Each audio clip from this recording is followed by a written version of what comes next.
ঈদ উপলক্ষে দীর্ঘ ছুটির পর আবারও নিম্ন আয়ের মানুষের জন্য টিসিবি ভর্তুকি মূল্যে পণ্য বিক্রি কার্যক্রম শুরু করেছে। জানা গেছে শুধুমাত্র স্মার্ট কার্ড ব্যবহারকারীদের কাছে এসব পণ্য বিক্রি করা হবে। তবে স্মার্ট কার্ড ছাড়া সর্বসাধারণের জন্য ট্রাকে করে পণ্য বিক্রি কার্যক্রম আপাতত বন্ধ রয়েছে।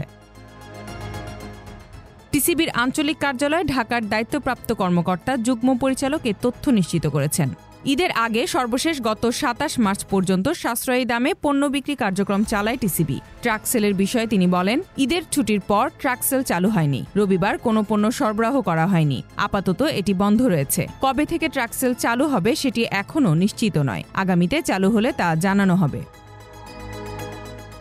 বর্তমানে সারা দেশে প্রায় ৬০ লাখ পরিবারের মধ্যে স্মার্ট কার্ডের মাধ্যমে প্রতি মাসে পণ্য বিক্রি করে টিসিবি। বিগত আওয়ামী ফ্যাসিস্ট সরকারের আমলে মোট ১ কোটি পরিবার কার্ডের বিপরীতে এ পণ্য বিক্রি করা হতো। তবে অন্তর্বর্তী সরকার দায়িত্ব নেওয়ার পর যাচাই বাছাই শেষে এসব কার্ডের মধ্যে একটি বড় অংশ অযোগ্য বা ভুয়া হিসেবে চিহ্নিত করে। পাশাপাশি নতুন করে উপকারভোগী চিহ্নিত করে নতুন স্মার্ট কার্ড বিতরণ কার্যক্রমও চলছে।